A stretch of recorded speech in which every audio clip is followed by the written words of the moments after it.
what if I told you that your past doesn't define you? That your emotions are actually just tools you can pick up and put down, and that you have the power to change your life right now, in this very moment? It sounds kind of out there, right? Well, today we're diving into The Courage to be Disliked, a book that unpacks the seriously groundbreaking ideas of psychologist Alfred Adler. Let's see how these concepts can totally reshape how we think about freedom and happiness.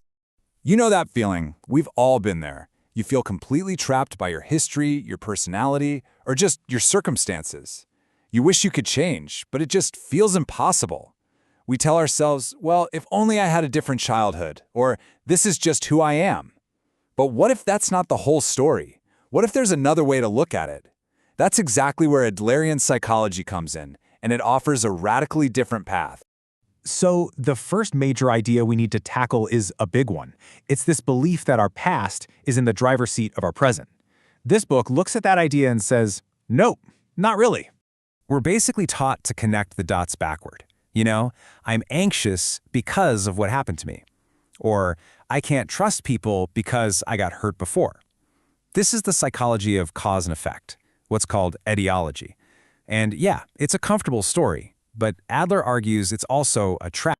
Adler just flips this whole idea on its head with something called teleology. So instead of asking what in my past caused this, we ask a totally different question. What goal am I trying to achieve right now? The whole focus shifts from the cause to the purpose. Let's make this real with an example from the book. So imagine a friend who just won't leave his room. The standard view, etiology, says some past trauma must have caused his anxiety. But the teleological view asks, what's his goal? Well, the goal is simply to not go out. He then manufactures the feelings of anxiety and fear to justify staying put, maybe to make sure his parents are constantly worried and taking care of him. See how that works? This all boils down to such a powerful idea. It's not the event itself that matters, it's the meaning you assign to it that shapes your reality. As Adler himself put it, no experience is in itself a cause of our success or failure. We are not determined by our experiences, but the meaning we give them is self-determining. In other words, you are the author of your own meaning. Okay, so if our past isn't really in charge, then what about our emotions? I mean, surely we can't control a sudden burst of anger, right? Well, let's see what Adler has to say about that. It's a classic scene, right? Coffee spills and boom! Instant, unstoppable rage. You yell, you make a scene, and you feel completely justified because you were just overcome by anger. It just happened to you. But here's the challenge from teleology. Was that anger really this uncontrollable force of nature? Or did you, in that split second, decide to use it for a specific purpose? Let's break it down.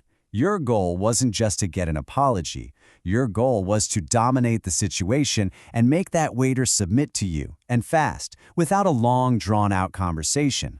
The quickest, most efficient tool for that? Anger. You literally fabricated the emotion as a way to achieve your goal of shouting and taking immediate control. And if you still doubt this, think about a mother yelling at her kid. The phone rings and she instantly flips a switch. Hello? In a perfectly polite voice. She hangs up and the yelling starts right back up.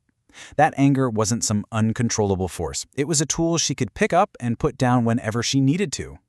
This is a total game changer. Our emotions aren't these mysterious forces that hijack our brains. They're instruments.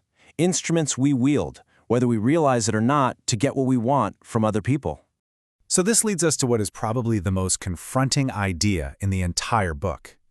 If we're really in control of our actions and our emotions, why do so many of us stay unhappy?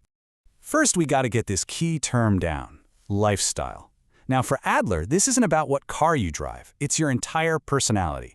It's the sum of your beliefs about the world, about yourself, about how everything works. And here's the most radical part. You're not born with it. You choose it. And if you follow that logic, it leads to a really difficult but powerful conclusion. If our lifestyle is a choice, and our current lifestyle is making us unhappy, then on some level, we are actively choosing to be unhappy. I know, it sounds completely absurd, doesn't it? Why on earth would anyone pick misery? What could possibly be the goal or the good in being unhappy? Well, take a look at this. Staying as you are, even if it's painful, is familiar. It's predictable. You know how to navigate your own unhappiness. But choosing a new lifestyle, that means stepping into the complete unknown. And that creates anxiety. We choose to stay unhappy because, honestly, it feels safer and a lot less scary than the alternative. So if fear is the problem, what's the solution? This brings us right to the heart of Adler's philosophy and, yeah, the title of the book. All those reasons we give for not changing, our upbringing, our current job, our supposed lack of talent, in the Adlerian view, those are all just excuses. They're just stories we tell ourselves to avoid a scary truth. The book puts it so bluntly. The problem isn't that you lack the ability to change, it's that you just lack courage. At its very core, this entire way of thinking isn't about psychoanalysis or digging up your past. It is, quite simply, a psychology of courage. The courage to choose a new lifestyle. The courage to be happy. And that's the ultimate takeaway. Happiness isn't something that just happens to you. It's something you have the courage to choose. It's the courage to be disliked, the courage to face the unknown, and the courage to just accept yourself and move forward. So, I'll leave you with this question to think about. The next time you feel unhappy, ask yourself, what goal is this feeling helping me achieve? What am I using it for right now? The answer to that question just might be the key to unlocking the courage to finally change.